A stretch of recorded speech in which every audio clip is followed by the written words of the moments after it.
We want to welcome back Band X Club. Bill Hemberger is the president of that club, and back by popular demand is Moqui Lund.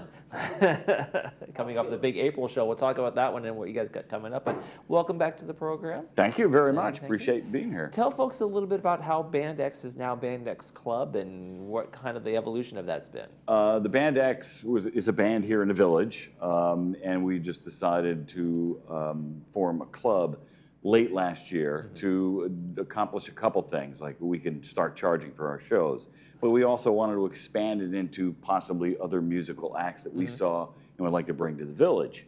And Moqui is I've been working with Moqui for almost 10 years, and we've played in a jazz band a couple times. So in Band X, we said, well, let's start our exploring with Moqui, because we know how to work with her, and she's very easy to work with and extremely talented. So that's how that came about. We just wanted to expand. And you already had kind of a following with Band X already. You had the same folks coming a lot of times, so it kind of evolved in the club. But then you say, hey, we're going to do some jazz things, we're going to do some different stuff. So is it translating so far? The first show we did in April with Moqui. With April, it's different people because it's a different genre, but they know her. I mean, the draw is her. Okay, Moqui, the draw is you. So Moqui, now it's all about you and your band. You've performed here before, and what's been the response so far? It's been great. I no complaints. And tell me a little about Alchemy 3. We were trying to. I was trying to figure out what I wanted to call the band. We went from Woods Combo, and then Bill and I put together this little group, the three musicians with Gary Shapiro and Skip Wiggins. And I didn't know what to call them. It was the first name was it Moqui? What's up? Yeah, Moqui said what? Yeah, Moqui said what? So it turned into gold with a little alchemy going on? Yeah, that's what and I think they like it, but. Moqui had performed with Gary Shapiro in a duo setting, and she just said, well, she came to me and said, can we make this a little bit more interesting? And I said, yeah, we can add a bass player with Skip, who played with Band X for a long time, and that's how this alchemy thing came. It's so different because there's an acoustic guitar and a bass and a drummer. Normally you have a bass guitar with either a guitar or a keyboard player, and she came up with this concept, and it kind of works. And the April show we did, it was overwhelming, so we added this show for this weekend. That's fantastic. Yeah, it's going to be coming up. Yeah, this weekend. It's going to be on Sunday over there. It's going to be. Let me get the details. We'll have it up on the screen. Moqui Lund, an afternoon of jazz Sunday. This Sunday, 4:30 to 6:30 over at Clubhouse One.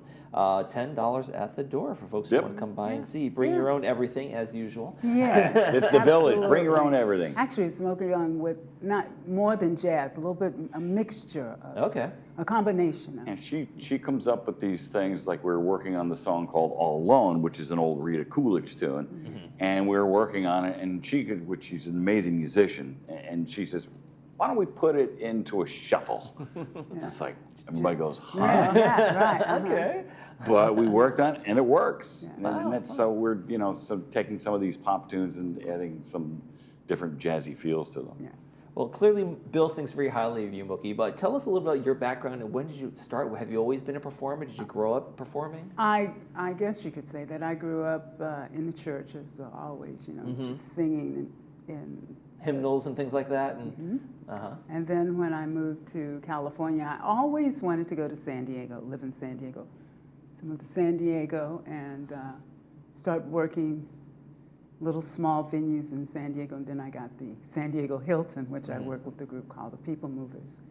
And then from there, I got this call to come to LA, and I started doing jingle work. And there's lots of them, for Cadillac and Burger King and the Wave. I did the Wave when they were just starting out. The radio station? The jazz station? Okay, yeah. I was one of the few. I'm the oldies. 94.7 The Wave. I remember that. Yeah. It replaced KMET, the Micanette. And then I started doing backup I was a backup singer with Denise Williams, and then we traveled. And then I got a chance to just do my own thing. Okay. Now, are you self-taught, or did you have any training as you went along in your journey? No, I'm self-taught. Yeah.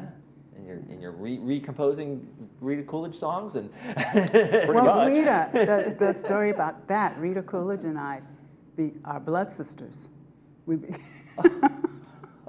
How do you get that? Stumbled upon something here. She and her years ago, we were doing some stuff together, and she and her sister Priscilla, who's now deceased, but we became really good friends. To another friend of ours introduced us. But we decided we wanted to be blood sisters. And Rita always called me Moqui Lund. Okay. So because she's Rita, she can do that. She's Rita. Yeah, she can do that. She can do that. But I just decided that I wanted to just do something to pay homage to her. And I like that song, and I didn't want to. It's very slow. It's very different from what you normally do. Now, for you, Bill, what's it like kind of going from the genre in band X, you guys do kind of like less rock and roll hit dance music, and then you go over to jazz. What's that transition like for you in terms of how you have to adjust in terms of how you're presenting, how you're performing yourself? It's adjustment playing wise. When you play rock and roll, you have to hit the drums hard because you got electronic amps and you got to hit it. With jazz, you don't. You have to hit what they just can't stay on top of the heads. That's the first adjustment I have to make. It's just the way I approach the drum set. The music, to me, I grew up on jazz. My parents were jazz musicians, so it's just, to me, it's very pleasing. I love playing. You have to think a little bit more than playing the rock and roll. This stuff is played forever and ever, but it's the rock and roll that pays the bills, though. So, but it's a little bit of a transition, but it's very enjoyable. Now, Moqui, who were your influences when you were growing up? Who did you say, this is who I want to sound like, or I want to emulate this in some way? I don't know if I want to sound like them, but the songs that they did, Ella Fitzgerald, Sarah Vaughan, Joe Williams, Laura Nyro, of course Carole King, all of these great singer-songwriters that they just had a high impact. Mel Torme. Okay, yeah. Yeah, just love them. And as you were going along, did you have a plan for your career? Did you say to yourself, I'm going to be by 1985 or 1991, I'm going to be here or there, or did you just kind of take it as it came? I just took it as it came. And I was married, and my husband produced commercials and jingles. We're still very good friends.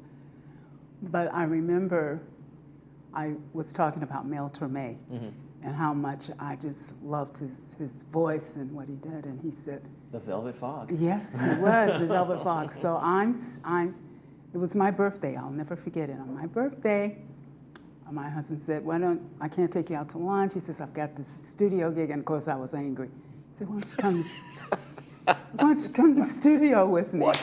Yes. How dare you? Why don't you come to the studio with me? Yeah. I said, all right. So I go in the studio, and I'm really, really upset. And out comes Mel Torme, because he was producing. At that time, Mel Torme was doing this commercial called The Dew, and he was doing this thing for the drink, And then he introduced me. He introduced us, and he was such a nice guy. But when they went out to do the recording, he kept doing all these takes, and he goes, wait, I want to do one more take. And it was, happy birthday. Oh. It was just so cool. I bet you weren't mad anymore. No. I love the way he said. A good setup and a surprise. Yeah. He said, happy birthday, babe. Okay, well, Moqui's going to be on this Sunday, folks. Bill, sell us on one more time on what we're going to see on Sunday. It's a mixture of some good jazz at 4:30 to 6:30 and some pop tunes that are a little jazzy. And it's a show we added by popular demand, basically. There you Should go. be good. Yeah. Moqui and Bill, thank you guys so much for coming. We appreciate it. Thank you. When we come back, we'll take a look at some of our movies. Stay with us.